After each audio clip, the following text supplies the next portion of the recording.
Emergency Order number 12. This public body is authorized to meet electronically. Public notice of this meeting was posted on the town website and on the bulletin board of the town offices at 10 Front Street. As provided in the public notice, the public may access the meeting online or via phone. Please note that all votes taken during this meeting shall be done by roll call vote. Let's start the meeting by taking a roll call attendance. When each member states their name, please also state whether there's anyone in the room with you during this meeting and who that person is, please. Thank you. I will go through. I am currently on my phone. I'm having technical difficulties. So I may ask Melissa if you're able to see, or Courtney, if you can see who's on, because unfortunately I cannot get a list. Sure, I can do that for you. I have it right here. I do. Perfect. Okay, excellent. I was able to pull it up.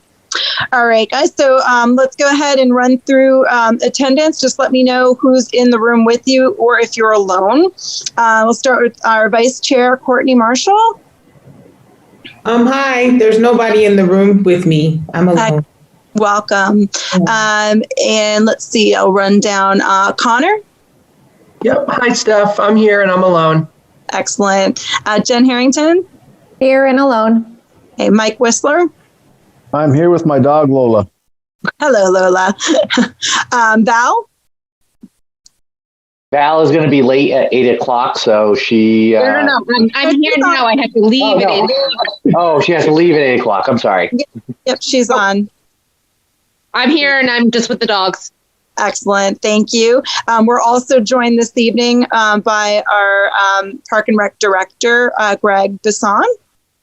I am here in my bedroom and I am alone. All right. Our Assistant Park Rec Director, Melissa Roy. I'm here and alone. All right. And I see, Dave Tovey has joined from Parks and Rec as well. Yes, I'm alone. Excellent. And our Select Board Representative, Miss Molly Cowan. Hi, everybody. I'm here by myself. All right. And of course, our lovely Joanna Bartel is joining us. Hey, I'm here and alone in the room.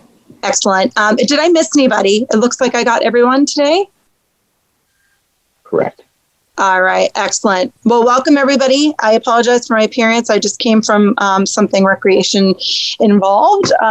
So this is what you've got this evening. I'm going to call the meeting to order. I think Steve Geiger, I don't, this is from the last meeting. Yeah, Steve Geiger resigned. Stepped down. So, yeah. Wanted to make sure that we did that. Excellent. All right. Well, let's call this meeting to order, guys. We really appreciate everyone coming and being here today. We do have a quorum. Should we need to take any votes? And we've run through our attendance as well. And Steph, Bryn just came in. Oh, hi, Bryn. So, Bryn, if you could just let us know if you are alone or if you're with anybody, that would be great. I am Bryn Sullivan, and I am alone, so alone.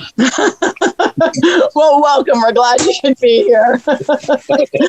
All right, guys. So in our last meeting of November 24th, so 2 months ago, I just wanted to see if everybody received the minutes that we sent out. And if you had the opportunity to read those minutes, and if there were any issues or adjustments that you wanted to make to them. And I'll entertain any motions to approve the minutes from last meeting once we get started, now that we're started. I move to approve the minutes. Okay. Do we have a second? I'll second. We've got a couple seconds there. Thank you, Mike. And then we have, who seconded that? I did. All right, Val seconded. Thank you, guys. All right. We'll take a roll call on approving the minutes. If you're in favor of approving the minutes, you can say aye. Was that better this week? As opposed to the yay or nay. And if you have any issues, you can say nay and just let us know what you need to adjust. So we'll start with Mike Whistler. Aye. Bryn? Aye. Courtney, Aye. Jen, I was absent, so do I vote on it? They looked good, but I wasn't here to say yes or no. So you can certainly abstain if you'd like. okay. I will abstain since I wasn't here. Sure. Connor? Aye. All right. And did I miss anyone? Val? Aye. Aye. Did anyone happen to jump on? My screen is going a little funny here. All right. So motion to approve the minutes passes. The minutes from November 24th, 2020 have been approved. So we'll run through. I don't believe we have any public on here, but if there's any public comment that wants to jump on, we certainly will take public comment. I don't see any attendees, and it doesn't look like anybody's on, so I think we're... I don't either. I do not either. All right. They're all on good. Facebook. Yes, if there are any. I'll tell you, I'm having a tough time getting in, guys, on the system. So I'm going to do my best to run it from my phone. So if you need to jump in and say anything, or I don't see a hand raised, please let me know, guys, because this, for some reason, is just not going in via the phone. So why don't we get going on the meeting, and let's get started. I know that the big topic of conversation on this meeting is going to be reviewing the Exeter Parks and Recreation camp. And if we'll get started with that, and if Greg, Melissa, and Dave want to kind of give us an overview of what's been going on and what the forecast looks like for camp this year, let's get the conversation started and move along so that we can get everybody registered. Yeah, especially since Val needs to hop off. So, all right. Melissa, David have been really hard at work, actually fine tweaking the summer camp. Just to give you a heads up, the governor's opening task force is actually meeting this Thursday at 11 o'clock to discuss the guidelines for the 2021 summer. The nice thing is we are planning for the worst case scenario.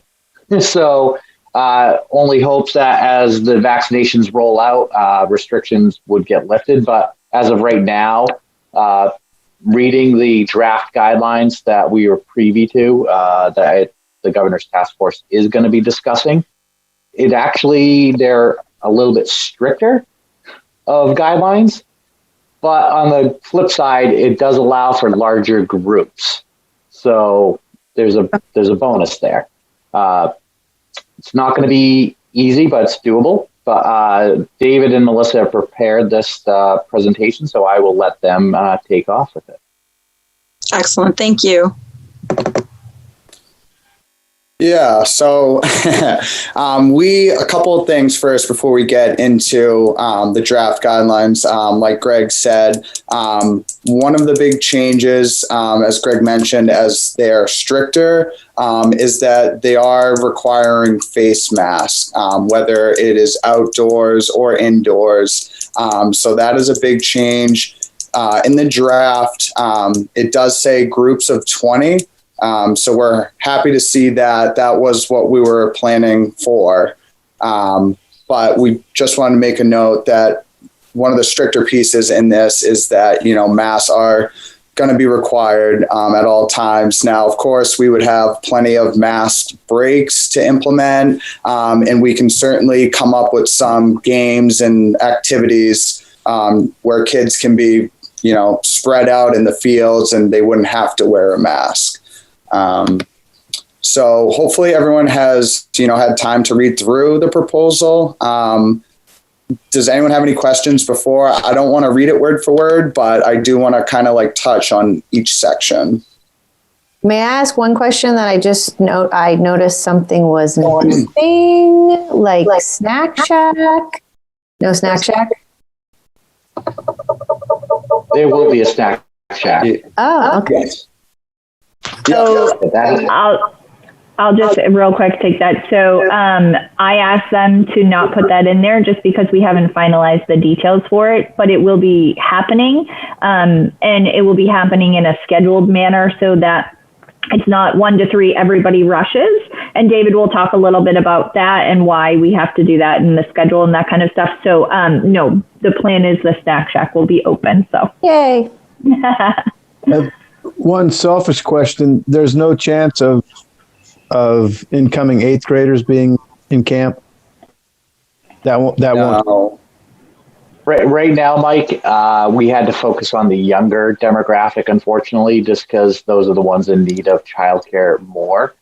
If the restrictions are lessened, we could consider it, but right now we have to kind of keep with our original grades 1 through 7.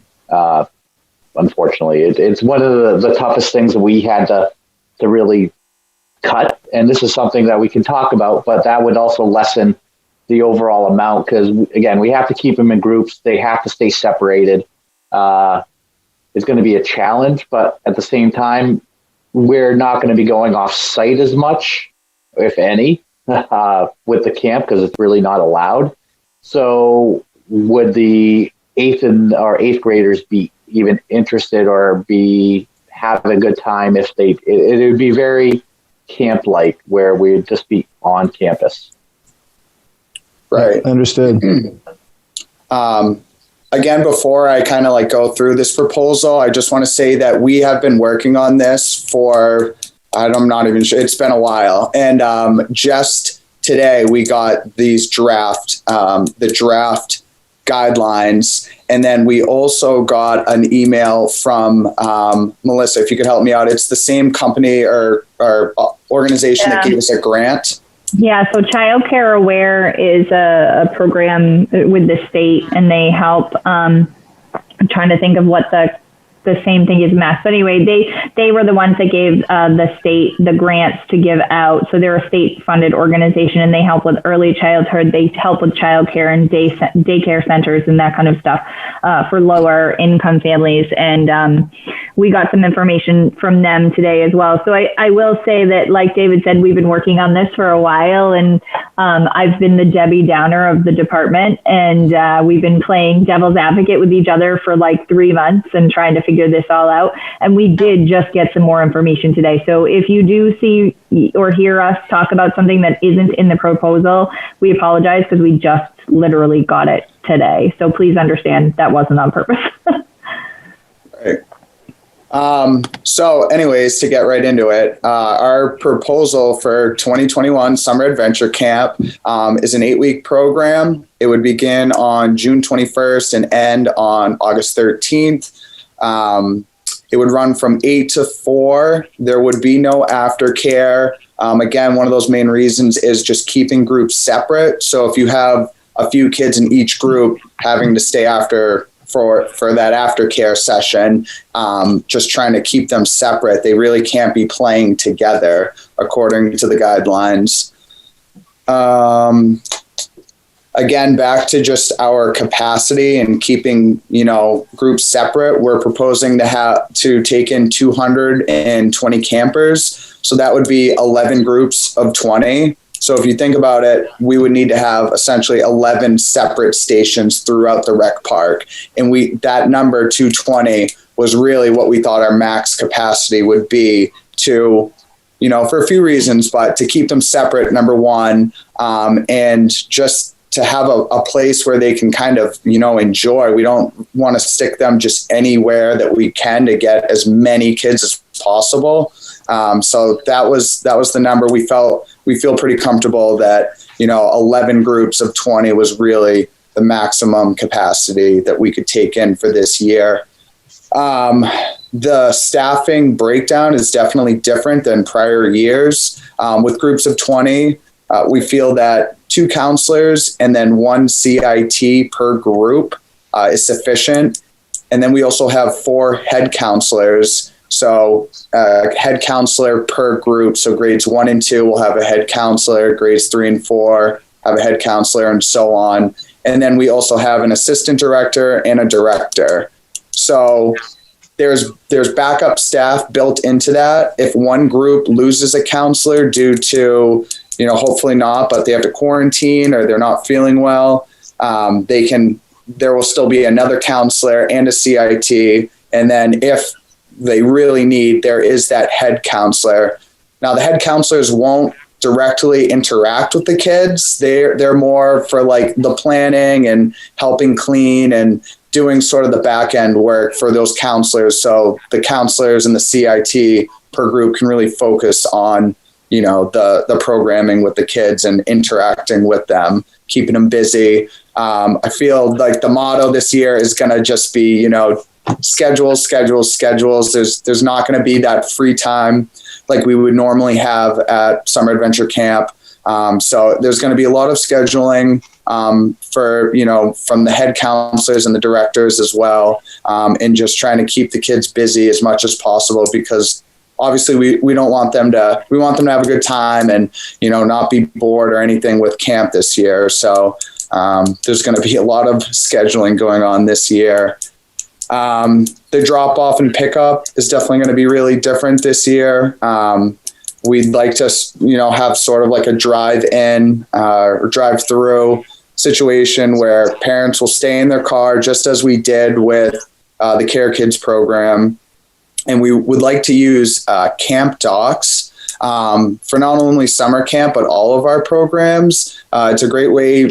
We're always asking people for, repetitive information from program to program. So camp docs will keep all of that, and parents can update it as things change. It's all paperless.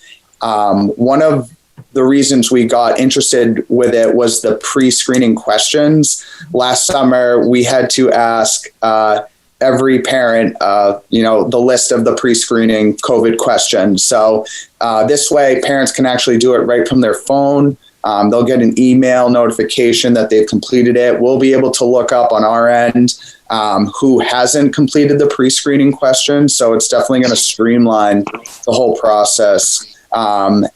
So we're looking forward to hopefully implementing that this year. It's the same as Kinderlime. You can still send messages to us to let us know if someone's going to be late or leaving early or anything like that. So does anyone have any questions so far on this stuff? I know there's a lot of information in here. Excellent. Moving on. So the lottery, I'm sure a lot of people are wondering about this.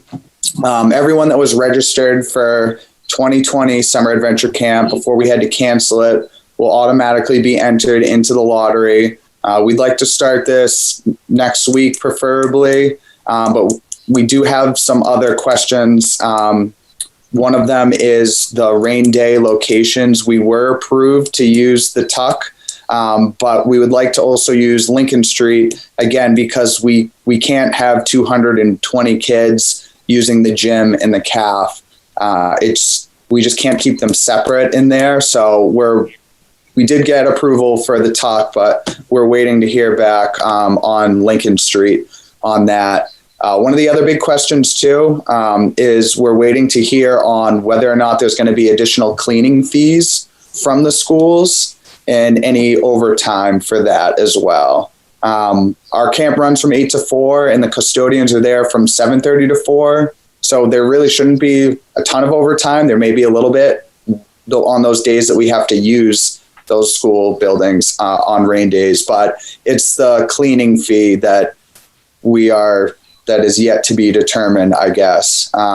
When we were going to use it for basketball, they had quoted us at $75 a day or a night to use it. So we've estimated that in the budget for about 10 days to use it. So, but again, that's kind of up in the air. So unfortunately, it kind of doesn't give us an exact price fee to attend 2021 summer camp, but our price range is about $140 to $165 a week. So at the $140 a week for 8 weeks, that came to $1,120. And there's a lot that goes into that, as I'm sure you all know. There's extra staff, a lot of extra supplies. I know I'm jumping around in here in the proposal, but I will go down. If anyone has any questions, feel free to hop in. I have a question, Dave. What's the method for the lottery? Because I'm sure there's going to be hurt feelings of the folks that don't get in. I think it's probably a good idea that you get the method out there. So the method we've talked about is just assigning each child, again, that was registered for last year's summer camp, assign them a number, and then just create a random lottery of that. So what we would do is, it's not going to be done in one day. It's definitely going to take a couple of weeks, because we can't just assign 220 and assume that that's them. We're going to have to call each family to confirm that how many kids, because we wouldn't take one kid and not the other. So we need to confirm how many kids there are. There could have been a child that is now going into first and second. So we're going to have to call families and really confirm that, one, are you still interested in summer camp this year? Obviously, there's a lot of changes. So do they still want to go? And basically we'll just make our way down, and any spots that are still available, or any families that don't get in, they will be added to that wait list that we have. So if the time comes that we can take in more, these guidelines could change for worse or for better, hopefully for the better. So we'd love to be able to take more kids if, some of the staff to camper ratios change or anything like that would allow us to take in more kids. So we would definitely create a wait list, but the method essentially is just assigning everyone numbers and then using a random number generator. So Dave, I just wanted to clarify, you'd said that each child gets a number. Is it child, or each family gets a number? Because if you're looking at child and you pull lotto from child, you call for that child if they have multiple kids in the home. Are you going to be only allowing the kid that hit the lotto, or are you going to be pulling the whole family in? We would be pulling the whole family. Yeah. So we need to do it by family then, not by child, because I would make the process really confusing. Yeah, I mean, we can definitely nail that down. It doesn't have to be per child. As long as, a family is getting a call and we're figuring out how many kids are looking to join the program. My God, it's like 100. I think if you did it by child, you just give a family with more children a greater chance of being pulled higher. Right. That's it would the get difference. so confusing too, Jen, to that point, that if you have multiple kids in there and then you pull names and then don't realize that they're from the same family or the same home, and then you start making phone calls, it just adds extra legwork that's not necessary. Yeah, well, I'd be surprised if these guys didn't know who we're siblings. Yeah, so to go into this a little bit more, right? So what David said is, this is not going to be, hi, everybody, it's March 6th. You're going to know on March 7th whether you got into camp. We can't do that, because we're going to pull. I wish we were, because it would really make our lives easier. But we need to talk to the families. Maybe one of their kids was teens. They're not interested anymore. Or maybe they have a first grader now who wasn't eligible for camp. And so we have to physically talk to every family. The other thing is, we're changing the price. And there's a good chance they're going to have to wear masks. Some families may say, we're really sorry, but that isn't for us. And we have to, we're going to let everybody know. We'll do a lot of education on when to expect it, but we need enough time to talk to every single family. And because the other issue that we have is, in years past, I'll give you the example of I think it was the 6th and 7th grade, or the 5th graders last time. We had like 110 kids in that one grade. And that's fine, because we just add a little bit more there. We take a little bit more there, because we didn't have to. As long as our whole camp kept certain ratios, we were okay. In this scenario, we cannot have a group bigger than 20 kids. So if we get 21 6th and 7th graders, we can't take that extra one. We've never had to do that. So you may get pulled out of the lottery, but your group or grade may be out of slots. So we then put you on a wait list just for the grade 6 and 7 or the grade 5 or whatever. So this is very, very different. There's a ton of camps that run like this. I actually used to work at one. But when this is not the way you're used to running, it's going to be very hard for parents to say, well, just put my kid it's one more. And on any other year, David and Greg and I'd be like, yeah, we got it, no problem. But we now have state guidelines that we have to follow. And so we can't. So we're trying to be as honest with you guys and the public when we get to that point as possible, because we really are trying to make sure we take as many people as we can in the best way that we can. But we already know that we had 367 people registered for the summer of 2020 that we had to cancel. And now we're saying we can only take 220. And at the end of the day, I think the three of us feel very confident that we're doing that for health and safety reasons, right? We're not just being jerks. We're not saying we don't want to put the effort in. We're not saying any of that. We're saying for us to meet the health and safety guidelines given to us and to create the best program and safest program for your child, these are our limitations.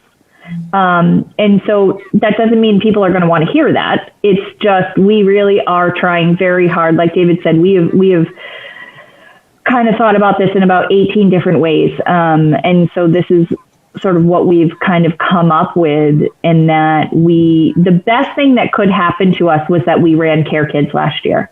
We got to see what worked, what didn't work. We got to see what it's like to keep groups separate for a long extended period of time, what parts of the park weren't being used and that we could use. So I feel much better. And I know David and Greg and I have talked about how much better we feel about offering this and saying, we can do 220. I have to tell you, there's a lot of camps in our area that won't reach that 220 number. But because we ran a program last summer with very strict guidelines, we have a pretty good understanding of what we can and what we can't do. And we're very lucky for that. But there are going to be some upset parents, and we're trying our hardest to mitigate that and limit that. But at the end of the day, with guidelines like these, that's just what's going to happen. Melissa, thank you so much and Dave for overviewing this. How quickly do you think we could pull together a virtual public forum because as we can see, obviously we don't have anybody watching right now, but it would really be smart earlier than later to pull together a public forum to get this information out so there's no surprise or no shock or no questions that go unanswered prior to the process starting, which needs to start quickly So I know I can't speak for David and Greg, but I know we really wanted to start in the next week or so, 2 weeks. So if we need to pull that together, that's certainly something the three of us can talk about in the morning. It's not hard for us to pull that together. I think David and I have, especially David, have been eat, breathing, and sleeping camp questions. So I think we can pretty much answer everything. Like I said, we're going to have some unhappy people, but we really are trying the best that we can. So. Well, let us know as quickly as we can pull that together. I think it's really important that those questions be answered because, to your point, there are going to be some people that are going to be upset, some hurt feelings. But if they have a complete understanding of what's going on and what went into the process and what state guidelines are, I think it can mitigate some of those things. Bryn, you had a question? Yeah, I was just thinking in terms of communication to families, what might be helpful is if because I like the idea of a public forum, but like a Zoom call like this, you can see what type of attendance you get. And if you were to do some sort of like online presentation, you may only just get a few people. I'm wondering if you could videotape yourselves just doing a, frequently asked question or overview. And then if we feel the need for or public forum is never a bad idea, but, if maybe steps could be releasing information and then a video might be helpful, or going Facebook Live where people are typing in their questions. So something like that in addition to a forum. But I'm feeling like professionally, I'm getting this feedback that people are not, jumping onto Zoom calls anymore just because they're zoomed out. So I was just thinking maybe a different avenue of getting the information might be helpful. And we can certainly do that. Exeter TV has been fantastic, and we can definitely do that. My only concern is if we had too many steps, I really, really, really want to be aware that I don't want any families to miss another camp's deadline if we take too long. So it's really important for David, Greg, and I to do this.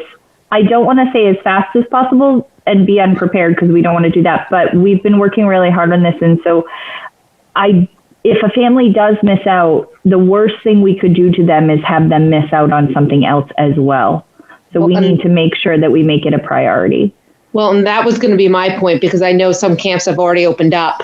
And I've been talking to families who are not really sure what they should be doing at this point, because they want to come here, but they're not sure that they're going to get in.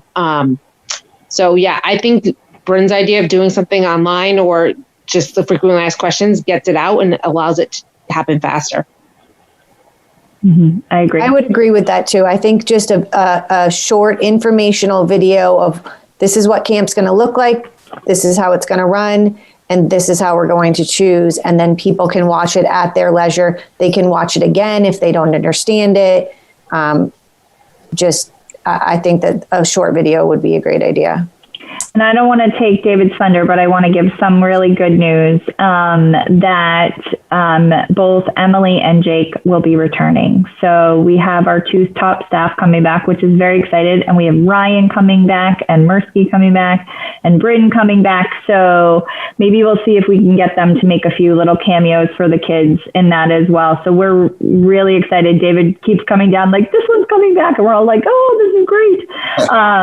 So we have some really awesome staff coming back, which is really exciting. And the staff that came and worked Care Kids. So we will have a bunch of staff that got to see what last summer was like and can help. So we're pretty excited. I'm pretty excited for David. I keep saying, oh, I wish that was the pool and me, but it's not. It's camp. Yes. Yeah. It's great news to have some of them back. Really looking forward for that. Some of the other big topics, I'm sure people will be wondering, the refund policy that we have in place right now. If there's an exposed camp and we tell a family that they need to quarantine more than David, we're losing you. A prorated refund, and we came up with 50%. Am I freezing? Yeah, you were freezing. Can you start over on the refund policy, please? Yeah. So I'm right with you too. If there's an exposure at camp and the department tells a family they need to quarantine for more than 2 weeks, we would issue a prorated refund. That's our proposal for that. Again, it really just comes down to what our budget is looking like this year. It's pretty bare bones. That's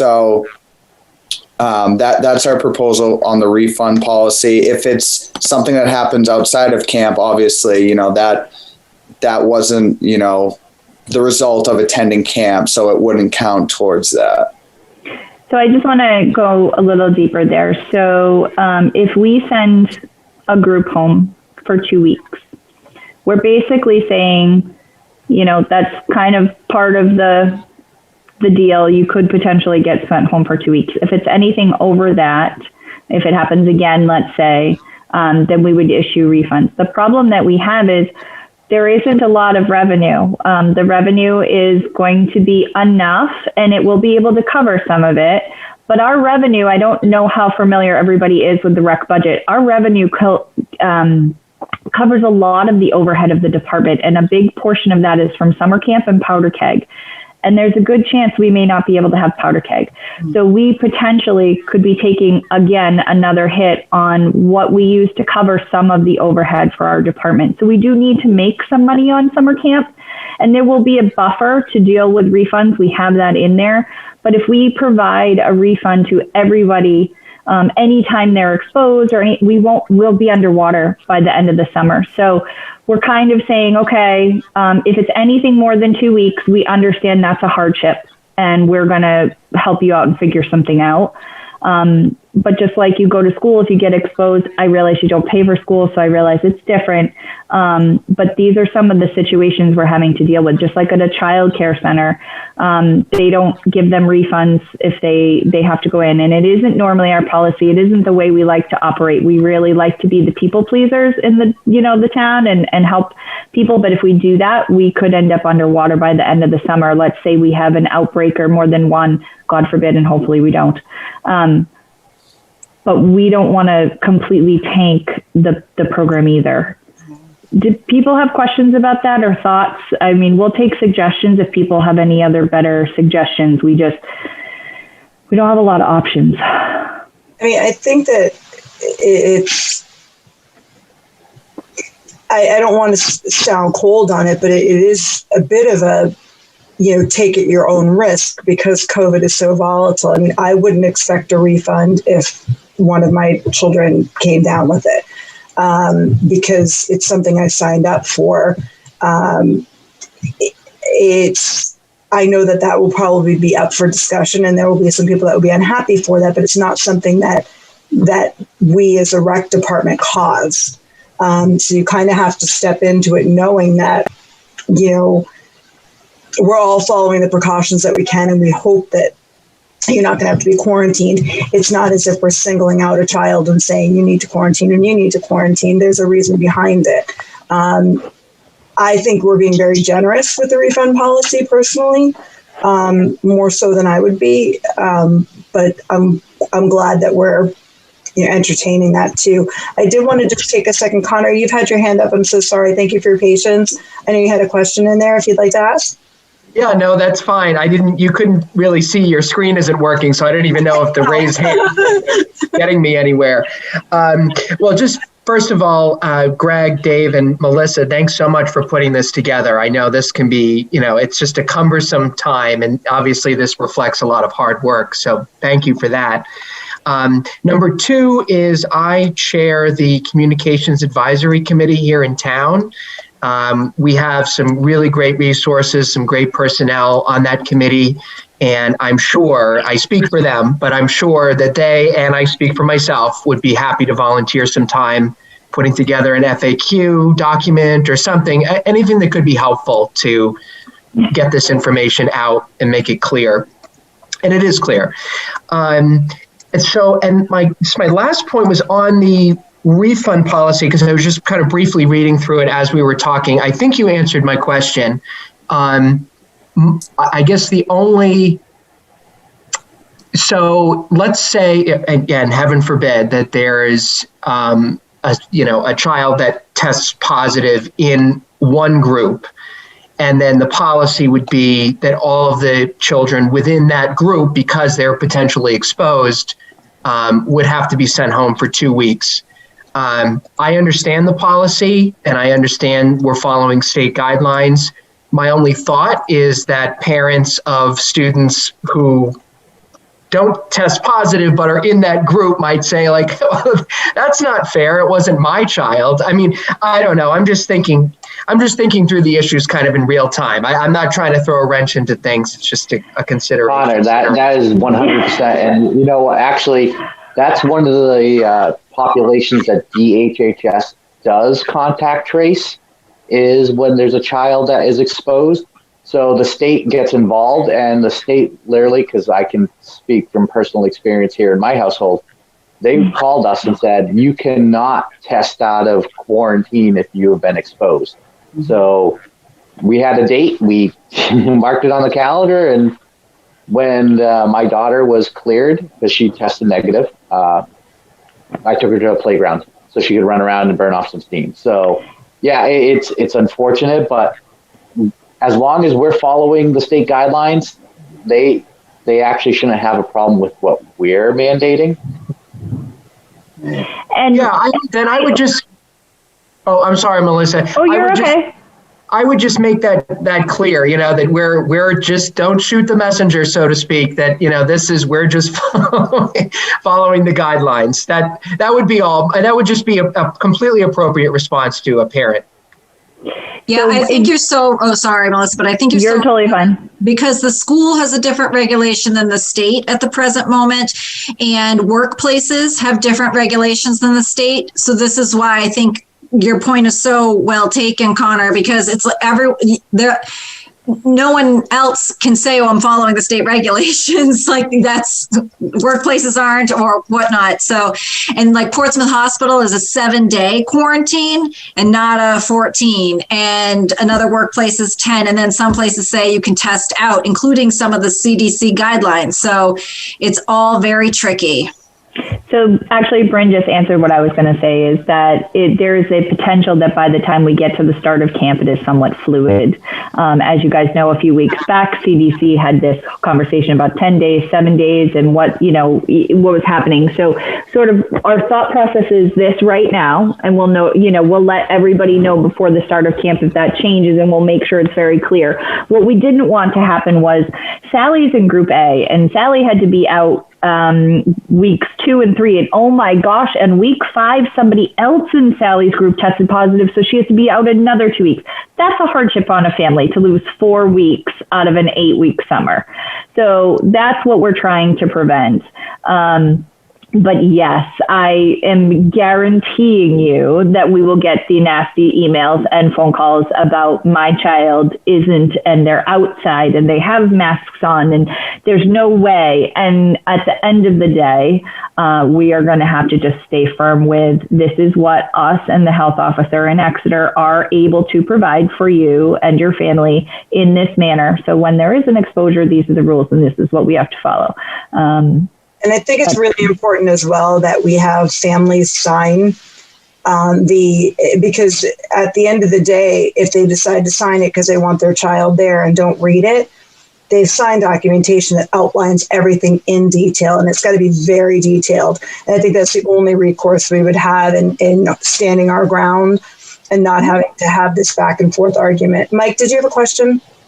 Oh, I just think we should put the, I think you said $140 a week or something like that. We should put the weekly cost in there so that if you're getting a pro rata refund, that it's known what it is. There's no argument about it.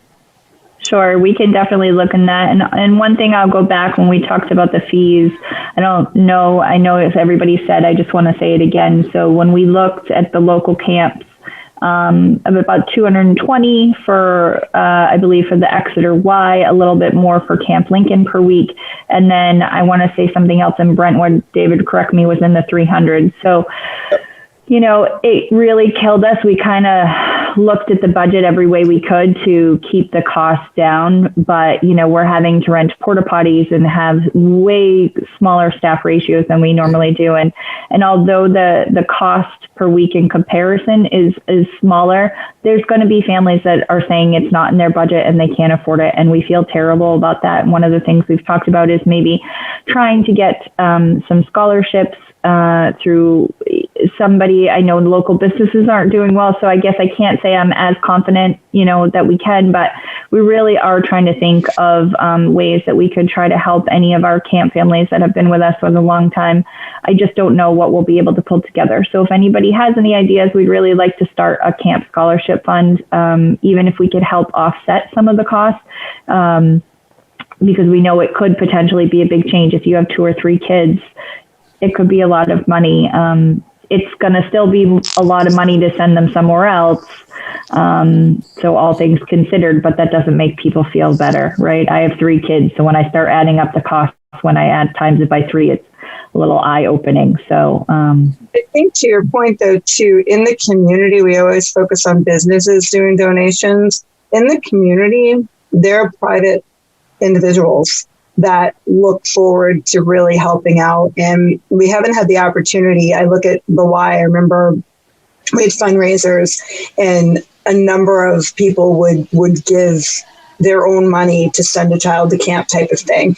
And I think there may be people in the community that would be willing and want to help with that have the means to be able to do that right now.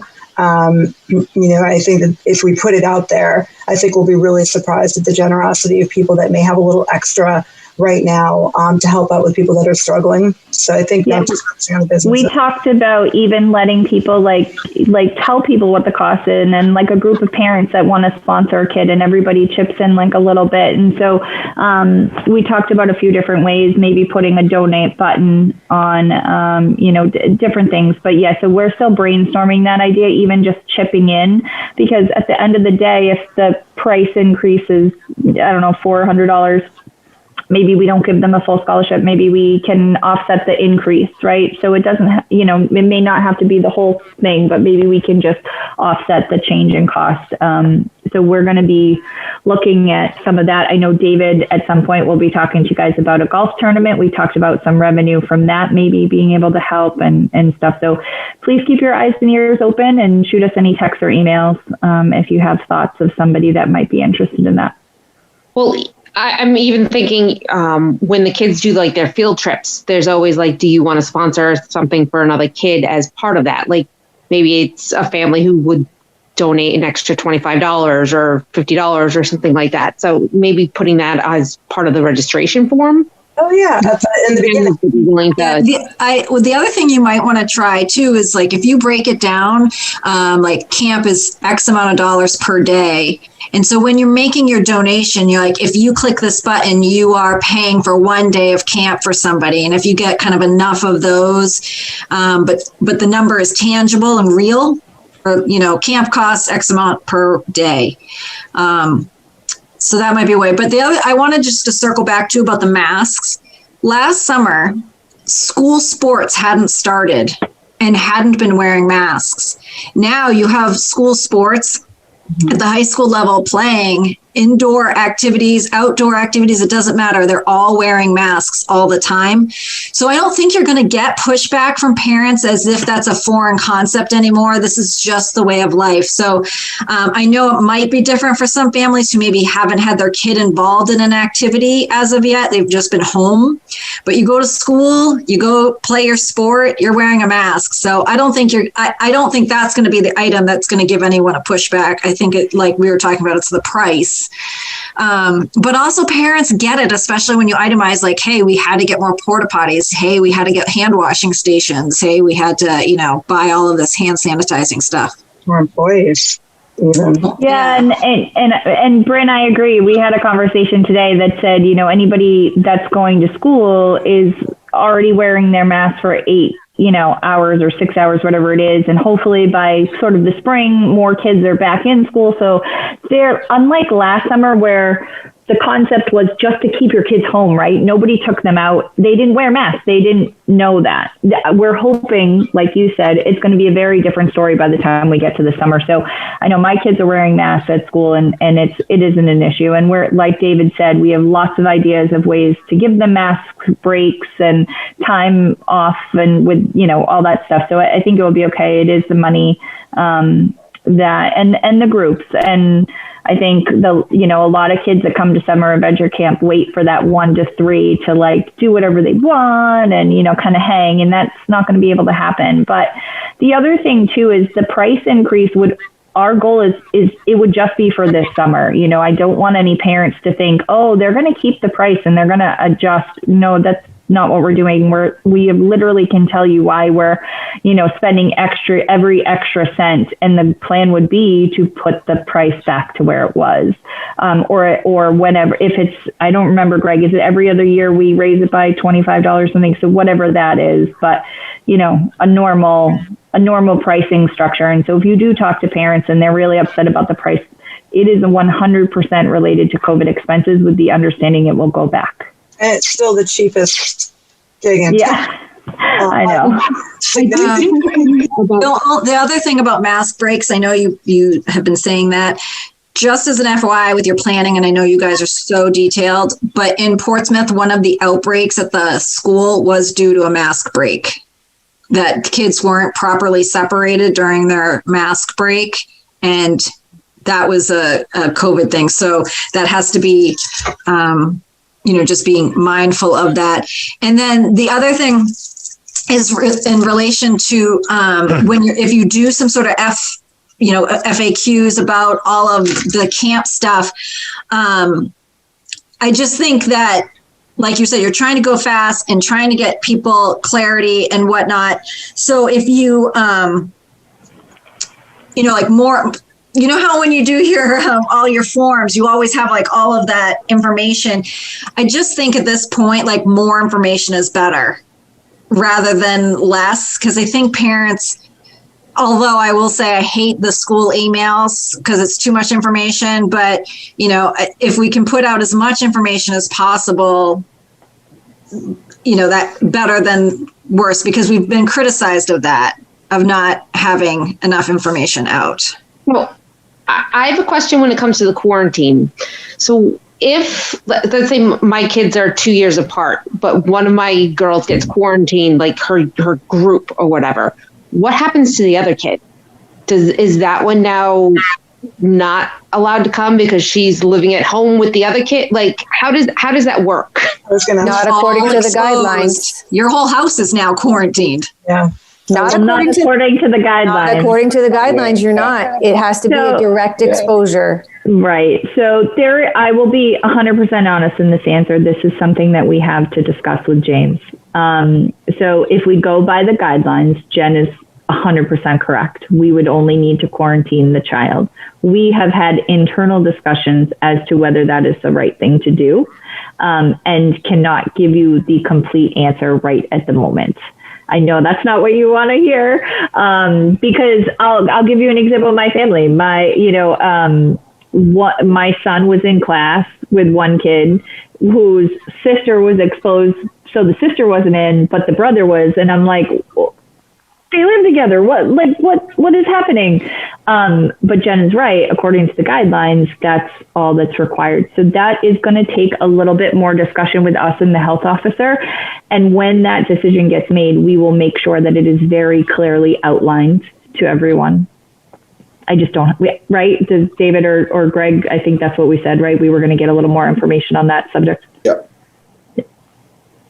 No, that's perfect. I mean, I just kind of went through something at my work, so I completely get it. I just didn't know what the answer would be. Yeah, I think what if is the name of the game for us lately. We just keep, it's like a hamster wheel. We're like, okay, what if this happens and this happens? And it's good. It's really good. But that actually was one of the things we're like, oh, we need to get like a clearer picture on that. Well, and I see that being a problem with refunds, because if all of that comes in and you have 2 from this week and 2 from that week, and that's kind of where my thought process was. Yeah. So we'll hopefully, I'm assuming Greg and David, we can have that by the next meeting, I think. I mean, again, you guys are going to have to be a little bit understanding that, we're having these discussions January, February, March. If the governor decides to change a bunch of stuff in June, we just have to be able to pivot and do that. But I think hopefully we'll be able to get some of those answers locked down pretty quickly. Just to give everyone, the governor's task force meets weekly, and they love to change the guidelines, and they don't announce the changes. For instance, the sports guidelines just got changed last week, which now, to Bryn's point, requires everyone, even baseball and softball, sorry, Mike, to wear a mask on the field as well. So that is a change that's going to be coming up this spring, where people are going to be like, all right, we're going to go outside and not wear a mask and run around. Unless the guidelines change back, those organizations are going to have to require they wear masks at all times. Any other questions, guys, that we have on this? These are great to keep going. Yeah, Mike. Just quick comment. First of all, I'm saddened that Ben can't go to camp. He's going to be bummed, but that's the way it is. I wouldn't worry about the cost. I think your costs are what they are. I just think it's very important that we make it very clear how the lottery is going to work and what the per week costs are, because that's going to define a lot of what I foresee to be the issues you guys are going to have to deal with, that you know better than I how angry people are. And Mike, just to that point too, let's say we have an amazing spring and things are looking better and we're able to increase them. I think we would probably increase, create a teen program, because we'll have a little bit in all the groups. So hopefully, fingers crossed, that would be, able to work. But yeah, I'm sorry. No. Hey, we're all in this together. And just give a heads up and I'm the Health Trust, our healthcare provider, actually is advocating not only for teachers and Jen to get her vaccination now, but also rec professionals leading up to the summer being pushed forward. Our state association has written a letter to the governor. Health Trust and Primex have both written a letter to the governor as well, because just like the teachers, these camp staff are going to be frontline exposed. So we got to make sure that going into the summer that they're vaccinated. So if they are exposed, it's less likely that anything will bad happen. So that is something that is working on legislation now, and hopefully they'll soon move up the teachers and then the rec professionals. And yes, I understand the vaccinations and everything, but if they want us to open up the economy and have childcare for people to really have work, that's going to be important, because to make sure we can assure that our staff is safe as well. Mm-hmm. Excellent. Your comments, guys? Yep, Dave. I was just going to get back into a couple more topics on the proposal, okay. But sounds good. Field trips, again, this was something that we just found out today in the guidelines that they're recommending that there are no field trips or outside performances coming into camp, but we wanted to leave it in here today for you all so we could have a discussion on it. So our proposal for field trips would be different than, our normal summer camp, where it would be Tuesdays and Thursdays. So what we would do is field trips Monday through Thursday. Mondays would be grades 1 and 2. Tuesdays would be grades 3 and 4. Wednesdays 5, and Thursdays grades 6 and 7. And we all agreed that we would not want to be going to popular amusement parks like Canopy Lake, places like that with large crowds, that we'd rather be going to a place like a large beach that has plenty of area for not only our groups to be separated, but separated from anyone else that may be there. We looked at a couple beaches. We looked at Exeter bowling lanes, and then some mini golf.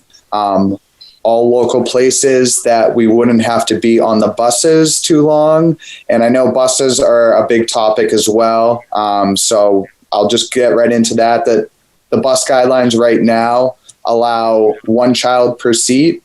So it came out to 24 campers, staff. So it works out nice. That would actually be 1 group per bus. So just going to one of those locations. But again, we found out today in the guidelines that they're not recommending field trips. So Greg and Melissa and I really haven't even had too much time to talk about, do we just completely pull field trips from it? So just wanted to bring it up with all of you guys. I guess I can't speak for Greg and Melissa, but see what your thoughts were on field trips at least. I think continuing to stay safe, unless you were able, I don't think financially we'd be able to do small group field trips. It would really have to be still, the larger groups going.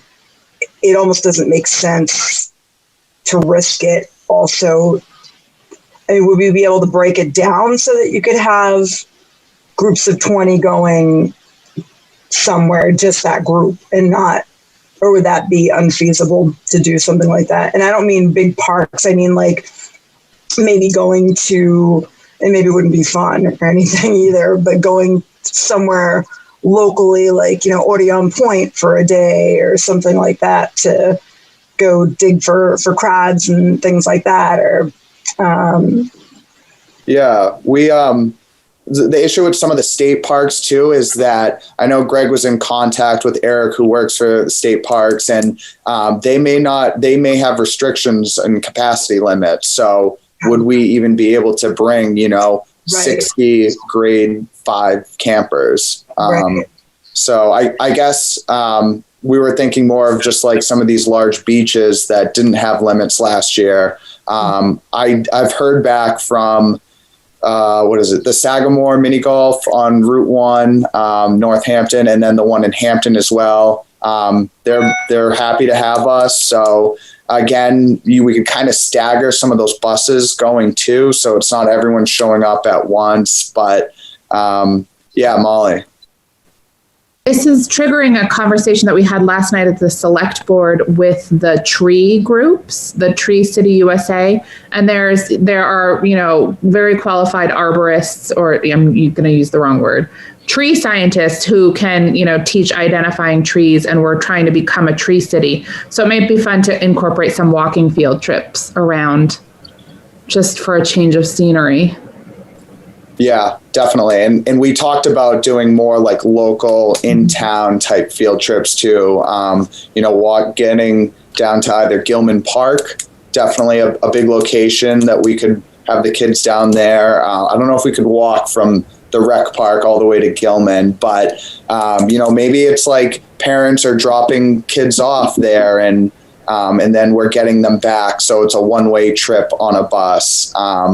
Again, with getting the new guideline or draft guidelines today, it really threw a monkey wrench into all of this planning. So, it could go either way with something like that. So I'll talk about the walking. When we were in Rochester, we had this one camp that was really remote.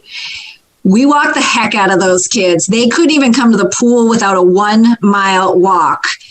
Just to get to the pool, and they walked there every day, and they walked back, not to mention all the other locations that we made them walk to. And those camp counselors were the happiest camp counselors we had, because it provided so much structure for their day to have to walk all those distances every single day.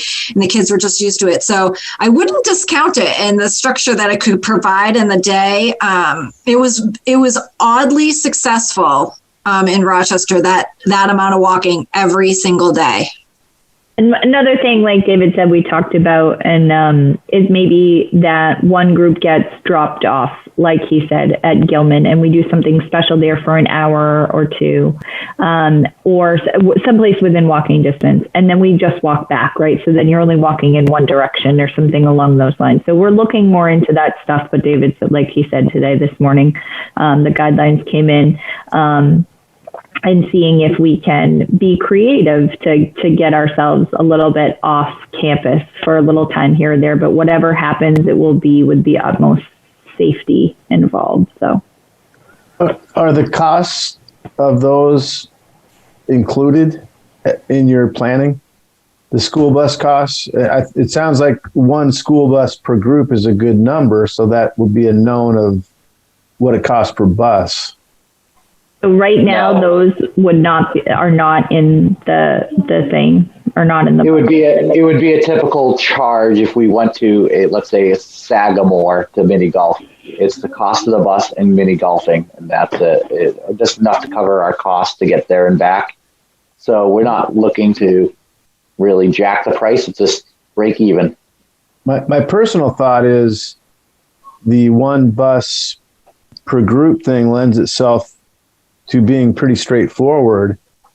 And I agree with Gilman Park. And we also have some really great town, Oakland's, you name it. We've got some really great town walking trails that have no cost once the bus gets there.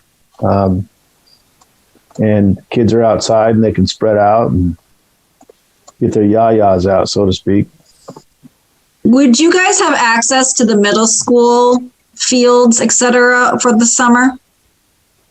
Which is walking distance from the park and, spreading out, if you will? From what I know from baseball, that's a big if. Especially CMS is under construction. Yeah, I doubt we'd have to reach out and find out. And like Mike said, I'm not sure they would allow us to. Maybe just like as a special event, like this week, this group gets to go to the middle school to play kickball on that field instead of the regular rec field, and might just be, a special event location. But if you look at our town parks, there's nothing spectacular, but there's a lot of places that kids can play, kids can hike. We've been taking more advantage of the Exeter trails that are, I think a lot of them are unknown, really. Yeah, especially if you're adding things like tree bingo or building lean-tos or, survivor skills, that type of stuff. Fun stuff. Even doing scavenger hunts on our trails or things like that. I mean, those are just a change of venue, to Bryn's point, is a great thing for kids to shake it up a little bit. Yeah, we can definitely, get creative with like walking field trips, more localized field trips. And I think it adds some nice, value, get to know Exeter a little bit more. It's similar to like one of our programs that we'll talk about a little later, exploring Exeter trails. Excellent. Any other questions or comments before we move on, guys? I know there's a lot of information that we've got to, kind of wrap our heads around here. Dave, I might have misheard you. Did you say that the new state guidelines are prohibiting field trips, or they are just not recommending field trips? I believe they are not recommending field trips. So they're not finalized yet. We got the draft copy. It's something that's going to be discussed on Thursday. And if I were to know the governor's task force a few more times before the actual recommendation comes out, we were able to get a draft version of it this morning. So if the regulations stay as they are, it would be that they're not recommending them. And in that case, we may do more walking or nothing. I don't know. We have to kind of see where we land. But right now we're just going off a draft version that hasn't been discussed or finalized yet. I see. So it seems to me not too much can be done until we know the final word on that. But no, it's good to prepare. That's why we separate. Sorry, that's just going back to Mike and why we separated field trips out. First of all, our field trips are always separated out, but we, even for this year, kept them separate because we just won't know for a little while. So we know what the cost of the camp itself will be and what we can do there, but the field trips are going to be up in the air for a little while. Excellent. Anything else? We can talk about the pool. Do you want to, we can bump that up in the agenda. That's part of our agenda item, one of our agenda items, but we can bump that up right now. Kind of flows in. Sure. All right. Want me to talk about it? Yeah, and I want to thank everybody for their flexibility tonight. I really wanted Val to be part of this discussion, so we did bump this discussion up in the agenda, so I appreciate your flexibility. So thanks for being here, Val, for this. Well, thank you. All right. So, we don't have definitive information for you tonight, but we have some things that we need to talk about and float to you and concepts. So the three of us feel it's really, really important for us to get the pool open this summer. There are some issues with that. And one of them is there were new pool guidelines that got put out a few weeks ago that still are requiring that people stay 6 feet apart, even in the water. I've been on a bunch of phone calls nationally, Massachusetts, and swim lessons and swim lesson ratios. Kids level 3 and under that require the instructor to be in the water. A lot of people are asking for that to be parents. Well, we all know that we make some money off of summer camp doing that, and obviously the parents aren't there. The other thing that people are doing is free swim is being kept, for the most part, at least right now, in a reservation system. So you reserve your time slot. There's a certain number of people allowed in the pool and that kind of stuff. We make the majority of all of our revenue. So for those of you guys that don't know, the town tax impact does not go to offset any cost of the pool. Our pool is completely run off of passes, daily passes, and swim lessons. So if the revenue options for us are greatly restricted, our revenue options are going to be greatly restricted. Now, there's some flip side to that, right? So if we don't have as many people in the pool, we may not need as many lifeguards on staff at the same time, but we're still going to need lifeguards. We're still going to need the same amount of chemicals to run the pool because of the way that, because it's an outdoor pool, the weather and the sun really affect how many chemicals you need. Yes, it helps when there's not as many people in, but the weather and the sun are huge factors. So we're not going to see a lot of savings in the chemicals. There are going to be a lot of COVID requirements, whether that's sanitation and cleaning and that kind of stuff. So I think we also would need to, normally we have open swim time when the camp is in the pool. In order to keep the camp kids safe, we would have to close the pool to just be for camp for certain hours of the day, which means how do we balance allowing residents to be in for open free swim as well as having times that the camp can be in there safely. And so we have a lot of things that we're still working on, a lot of meetings. We've got lifeguards that didn't lifeguard last year, which we have to go through new certifications. Some got 120-day extensions, some did not. So Greg, I believe our, what we basically wanted to let everybody know was there is the possibility that we open the pool and could potentially lose money, which is not how we normally try to do things. So I think we need to have some conversations with you guys, with the town administrator, town manager, potentially the select board, and letting everyone know that, do we do just residents? Do we do non-residents? Well, we make a lot of money off of non-residents, but is that worth it right now? So there's a lot of factors, but it is a priority for us because for a few reasons. We think it is something that the community needs, right? Because we think a lot of people probably are still not going to be traveling this summer, although they may have more options. I think having a local pool will be really important to the community. We think having the pool is really important to camp.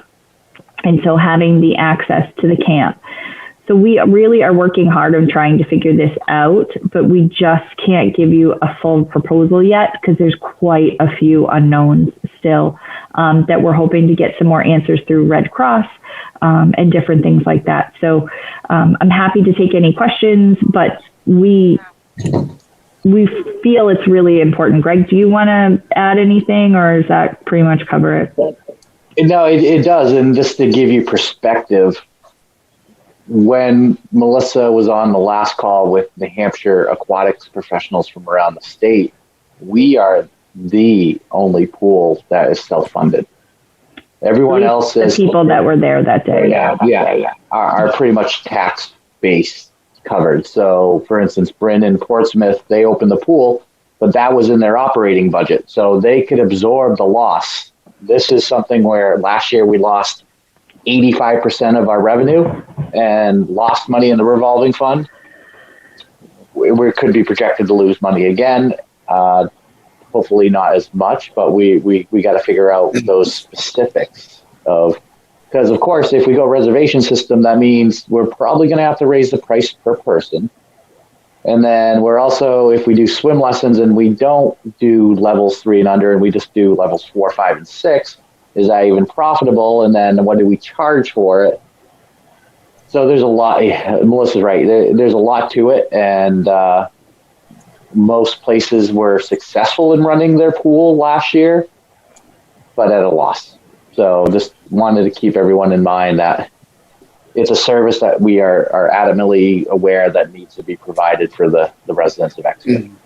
Yeah, and you guys are so right. It's so tricky. The other element to all of this is the mask requirement at pools is different than every other mask requirement. And that just adds a layer of complication and safety, in my opinion. In my only opinion, my daughter works at the Portsmouth YMCA and she is without a mask a lot of the time for these lessons, etc. So, the town has to discuss that risk. The YMCA is a private business. They can assume those type of risks. So when people say, oh, well, my daughter could take swim lessons at the Y without a mask, it's not the same as a town and the town's level of responsibility. Same reason why a senior center might not open for a town, but does if it's a private business. So I sympathize with you guys. It's not easy when you have to then make money. The other thing I was just thinking about in general in terms of making money at a pool and wondering if there's an avenue for private group rentals in a way maybe you guys haven't accessed before because you didn't have the time because it was so packed all the time with people, and wondering if maybe this year people would be willing to rent the pool at a higher rate for their families, 20 person or under pool party. I don't know, just food for thought. No, it's a great thought. So it's something that we've talked about. It's we've tried to bat a whole bunch of ideas around. You know, there's the idea that maybe for this year we don't offer swim lessons to summer camp kids. You know, we'll still, you know, for those kids, because if you think about it, right, if we go through it, this is now the second year. So if you had a first grader, that first grader is now a second grader coming back. So we will have life jackets for them. They can't be shared. We're going to have to sanitize in between anybody else. So do we take and say, okay, we're going to leave those lessons open for the community, right? And fill those with people that can do parent-child classes that aren't our summer camp kids. So that's one option. Do we open it for the community to come in and have reservation free time, or like you said, rent it for, you know, an hour or something like that and still save the time for camp kids? Do we offer more birthday party time slots? Do we, you know, so we're really going through all of the different things that would be possible. But at the end of the day, because there's no offset to the way that the pool is funded, we're 100% responsible for creating that revenue. And there are some very significant restrictions right now that we don't know if they're going to be lifted by the summer. And every pool that I've spoken to in Massachusetts and New Hampshire up until this point is basically assuming that they're doing their summer on a reservation system. And that people, so for example, people in the pool in New Hampshire have to stay 6 feet apart. So even when you're in the pool, you have to be 6 feet away from people. The other thing that we have, like I said, the swim lessons, they have guards are required to wear a mask up on a chair, but obviously not when they're making a save. And then, you know, getting adaptive equipment, there's new CPR masks that have a different valve system so that if a lifeguard had to perform that, but then we're also asking the lifeguard to go in and make a save of somebody that could have COVID. So like you guys said, the private risk versus the public risk, I think we can do it. We just have to figure out whether we can make enough revenue. So sadly, if for some reason we're not able to get the pool open, there are going to be so many other pools that can open because their funding system is different. You know, they can take a hit. We are a dollar in, dollar out for the way that ours is funded. So we're going to kind of work up our way up the chain and try to make people, you know, town manager aware. And like I said, maybe end up with the select board and see if there is an appetite. We're all in COVID budgets, right? We're about to vote in a budget and we all got told, you know, don't put anything in. So this is not really the year to ask for any help, but we'll see what we can figure out.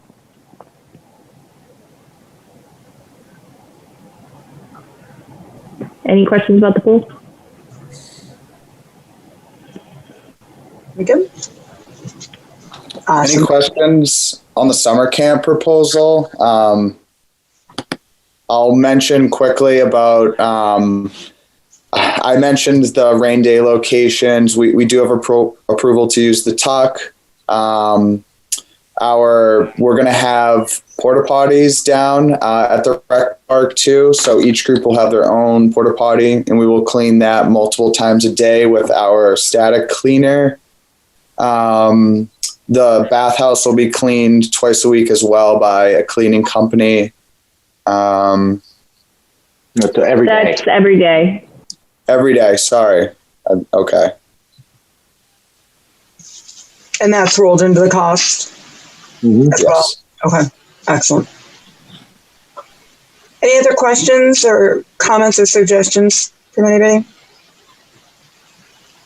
All right. I think just one quick thing I thought is that by June, it's at least possible that vaccinations are available to the general public in New Hampshire.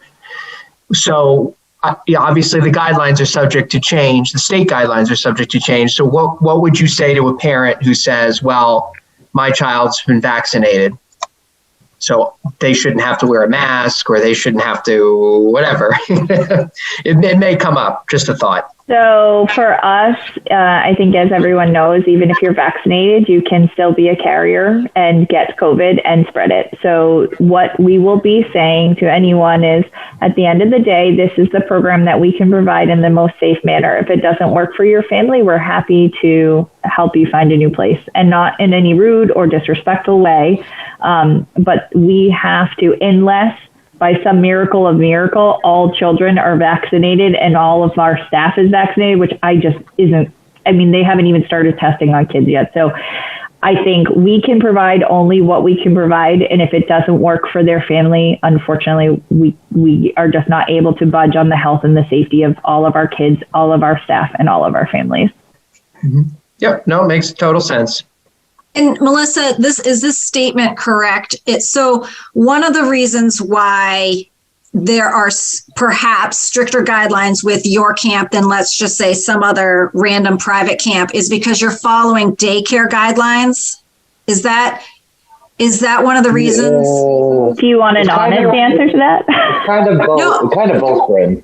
Like the child care element of the camp versus, I know other camps do not put this much effort into making sure it's as safe for all of their families and that they're doing as much as you guys are doing. So my honest answer is they're not following the guidelines. I don't want to say that to another parent or to a family and throw another private organization under the bus. So we will just say, of course not. But I was, you feel Exeter feels so prepared and so detailed in your following of the guidelines that being kind of knowing what other rec departments sometimes do or other private camps are doing, they're not doing that same level.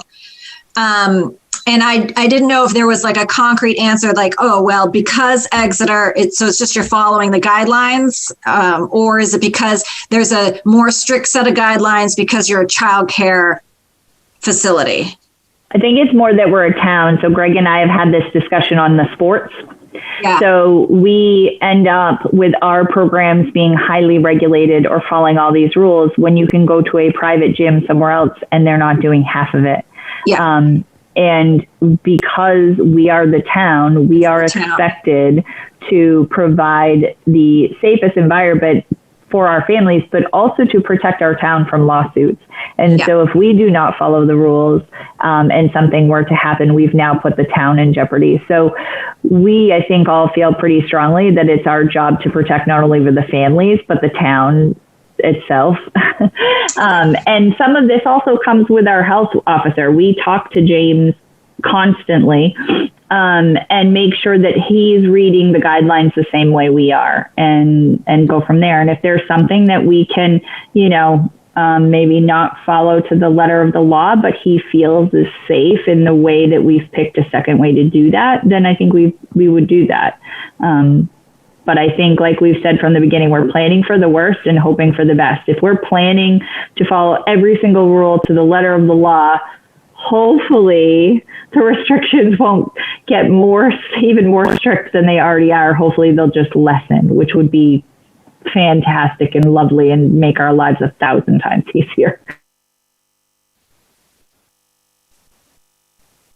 Yeah, to follow up with that, with our planning methods, we couldn't, go to a family and say, oh, we actually need more money for camp, or sorry, we actually can't take 300 kids. So you 80 are going to have to find something else to do. So I think from the start of all of our planning, it has been planning for the worst, hoping for the best.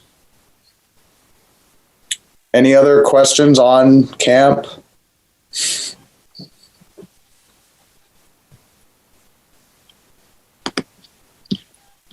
Excellent. Well, we're definitely going to take everything that you guys suggested. Did I freeze again? No, I was moving along with you guys and I was muted. I apologize. Had some activity going on in the other room over there. So we appreciate all of the work you guys have done. It's been a lot of work. We know that you put a lot of time into it and pulling together what the best program is going to be for to keep people safe. So we really appreciate that, and let us know what we can do to help out moving forward. If we're ready and there's no other questions, we can move forward to some program updates. I know Greg's been dying to talk. I can just see it. Well, it's actually going to still be David giving us an update on our winter programs, which were successful, but we've been trying to play safe. Of course, we're not doing any in-person activities right now. We'll probably wait until the weather gets better so we can be outside, but at the same time, we're pivoting and thinking of long-term events and programming. We're going to start with programming, and then I'll pass it over to David. But David, we knocked it out of the park with the esports, and David get more of that. And our ski program is the largest ski program we've ever had in our second. Didn't we start last year, David? So it's second year. Yeah. So yep. I will let him give you the update there, and I think people will be pretty excited to hear these numbers. Yeah. So for esports, we had over 30 individuals sign up. Unfortunately, I was even getting today some people asking if it was too late to sign up for the current season. But fortunately, we have a couple things coming down soon. We're going to have March one-day tournaments in March, and they're actually going to be on every Saturday. These are games like we've talked about before. Rocket League was probably the most popular for us. They're going to have Madden. That was definitely the most popular sports game. Exeter didn't advertise for Fortnite, but it is included. Some other towns' rec departments are doing Fortnite. That was another very popular one as well. So luckily, pretty soon people can sign up for these one-day tournaments in March. It'll be on a Saturday. They're guaranteed 2 games, and then it's a single elimination. So you're looking at maybe like 3 to 4 hours of playing, depending on how far you go in the tournament. But they get T-shirts, whether it's the current winter season we're in right now, or this March Madness tournament that we're doing. And then we're also planning for the spring season too, which will begin in April. So pretty soon we'll be sharing all that information on our Facebook, website, constant contact, emails. So really excited about the new New Hampshire Esports League, which we had over 300, or we had about 300 people, our kids around the state, sign up for it. So that's a large esports league. We were very happy to be part of it, and at least it gives someone an opportunity while they're stuck in their house this winter. I'd like to give a shout out to David. What the rest of the rec board might not know is that David helped a lot of other towns get registered for this esports league as well. And there are surrounding towns, not everyone did as well with their registrations and dropped it off for whatever reason. But without David, I don't think our surrounding towns or our general Seacoast area would have jumped on esports as much as they did. So David was a really good ambassador for that and represented Exeter very well. Thank you, Brad.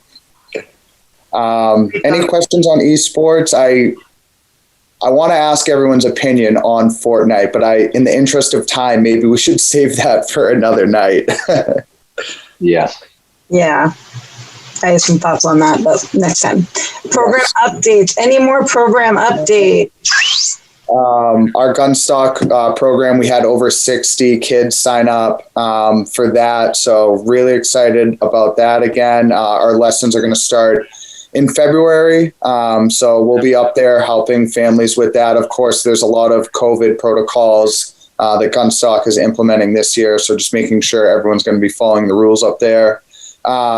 We just shared today, we're going to be doing some hikes separate hikes for youth and teens, and then some other separate hikes for families too. So the YMCA was generous enough to let us borrow 20 pairs of snowshoes should we need them. It doesn't seem like we might, but I think it actually may be snowing outside right now. So hopefully we'll get, some storms and we can put those to use. I think it would be a lot of fun. That's a collaborative program with the Conservation Commission. So Kristen, if you're watching out there, thank you for teaming up with us again for this. It was a really fun program that we did in the fall. So looking forward to see what it's going to be like in the winter. Preparing for our spring sports. Again, these new guidelines that just came out last week are going to be requiring players to wear masks. So that's going to be different from what we did this past fall. But again, like everyone was saying, I don't think there will be a lot of pushback from families because that's sort of the normal right now. And then real quickly, I know Melissa mentioned it earlier, a golf tournament, something we've been looking into. We've been getting some information from other Parks and Rec departments. Lincoln Woodstock Parks and Rec runs a successful golf tournament. It generates a lot of revenue for the department. So just trying to think outside the box. And then also some type of virtual 5K or a run challenge, maybe in the month of March to mark spring, or April, May. We could even do a couple, but I don't know if anyone has used Run Sign Up. What they do is they just charge a percentage of the registration fee. So if we are charging $5, they're going to add I think it was like $1.40 to that, which is what they would collect. But just trying to, now that it's going to be eventually be warmer outside, getting people outside, exercising, and, either one of those could be ways to start raising money for a camp scholarship fund, or for the Friends of Recreation too. I just want to chime in. New Heights was an after-school program that did a golf tournament every year. They have now gone out of business. So I don't know if you can maybe troll maybe some of their old websites and find their businesses that were minded in terms of funding youth camp or youth type scholarship stuff. They might be great sponsors that you can scoop them up, because that's what they were supporting before. Perfect. Thank you. Well, that's all I had for program updates. Excellent. Melissa, Greg, did you have anything to add? Melissa, you want to just touch base on the Sweethearts virtual drive-through? Sure. So we're just starting to get ready on February 5th. We're going to be doing a Valentine's Day drive-through where people can basically get a date night in a bag. They can register, and in their activity bag has some games to play for the night, maybe a craft activity. They're going to drive through the rec parking lot. We'll have I think we've got an inflatable teddy bear. We're going to have some lights up. We're going to have the movie screen up playing maybe a Disney sing-along type thing. So while they wait in their car, and then they're going to take a picture in the garage with a Valentine's Day backdrop, because we know a lot of the families keep the Sweetheart Dance picture every year and collect them. So this way it will be a different kind of picture, but they'll still have one from 2020. It's $25 per family. They tell us how many kids and how many adults will be using the kit.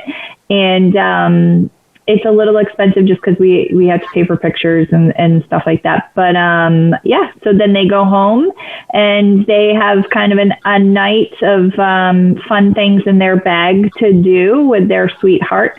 And and so right now we're only taking Exeter residents because we only are allowing 12 people per half hour so that we don't get a big back up. So it's from 5 to 7. You sign up for a time slot and you come and do the drive through and, get some stuff in your bag and have a fun night. That sounds like so much fun. Thank you guys for being so creative.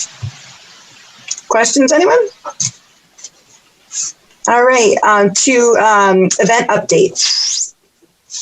Well, that was actually the one event update. Excellent. So Thank you we're for good there. moving it along for us. Great. Well, so actually, hold on. So we're also trying to reimagine the egg hunt. We haven't quite figured that out yet, but we have a lot of eggs that we never did from last year.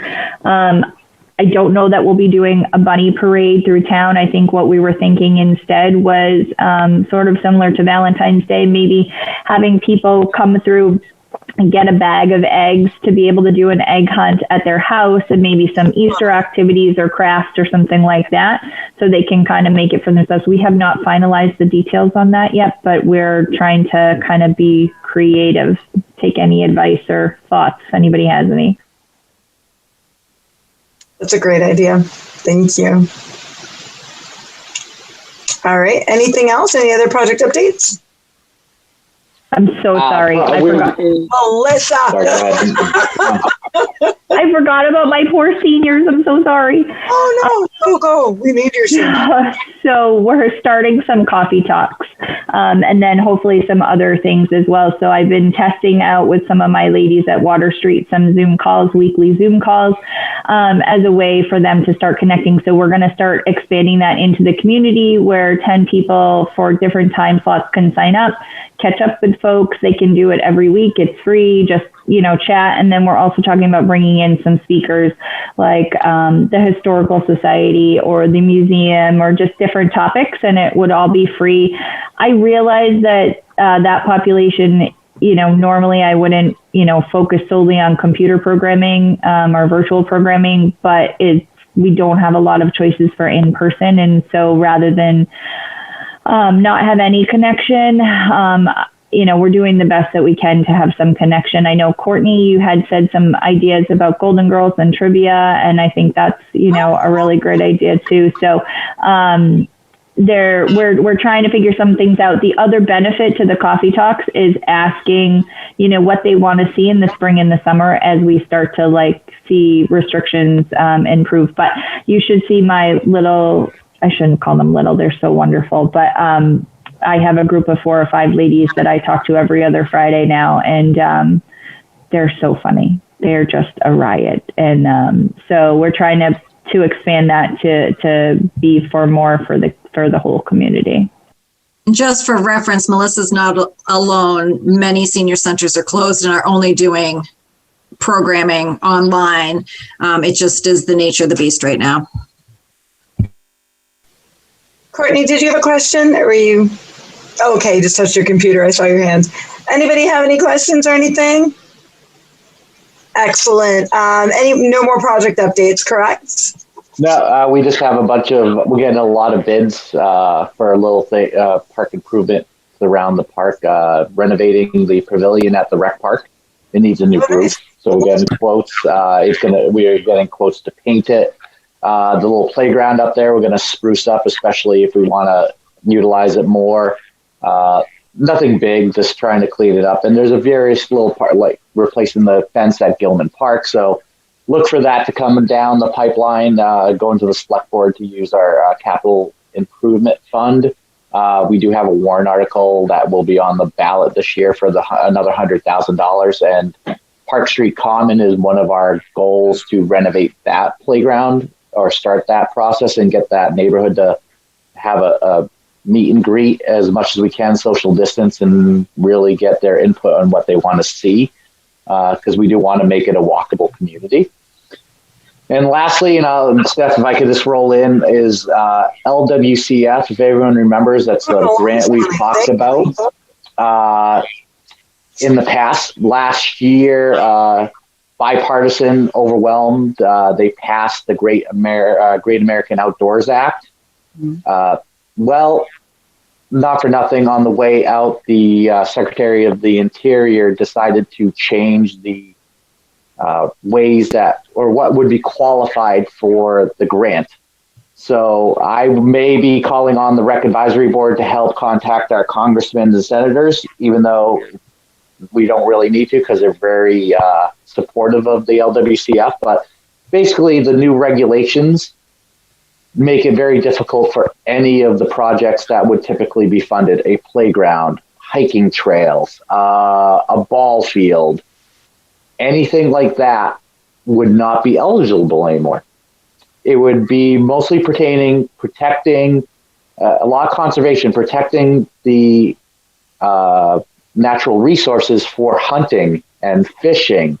So talking with the state, we had a really good conversation last week that it's very, very slated for hunters and fishers. So, and if you don't know, for anyone that actually purchases a gun, there is a tax on purchasing a gun that goes towards the exact thing that this is going to. So we're hoping to have our senators and everyone in the new administration overturn the new regulations, because let's just say we have a SCORP. SCORP is like how the state parks do all of their programming, all their funding. They would have to rip up what they currently have in place and start anew. They were, for instance, were looking to put a new wastewater treatment plant up top on Mount Washington, which was a $2 million project that will no longer be eligible. So, and our state parks are funded by LWCF, if people don't know. So that's something that maybe coming down the line, I may ask the board and the select board to eventually write a letter if it doesn't get overturned, because it will take a lot of money out of the pockets of municipalities. We have a lot of properties in Exeter that are LWCF properties, rec park, a bunch of them on all around town. So it's good to protect this. It's $900 million a year from offshore drilling of oil. So I just want to get people up to date on that, because I think it's important to keep an eye on, because it was it was slipped out at the last minute when they were leaving this last administration. So not many people picked up on it, but here in New Hampshire, we were right on top of it. Yeah, it was a pretty sad move. Maybe we should drill for oil in the rec park. So that we could pay for it. That would help us pay for it. Hopefully. Any other updates on LWCF? Thank you for keeping us apprised of that. Appreciate that. New business, I think we already reviewed, but do you have anything else? No. And old business, I think we also reviewed. Anything else on old business, guys?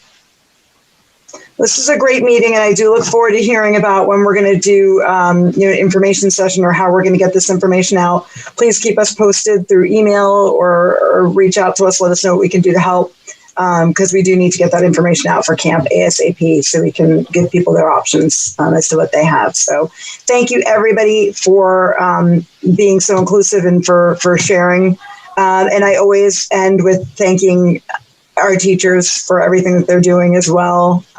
Courtney, Jen, I know Dan's not on, but thank you guys for doing everything that you're doing, and especially if you're teaching live right now, risking yourselves to make sure that our kids are getting the education that they need.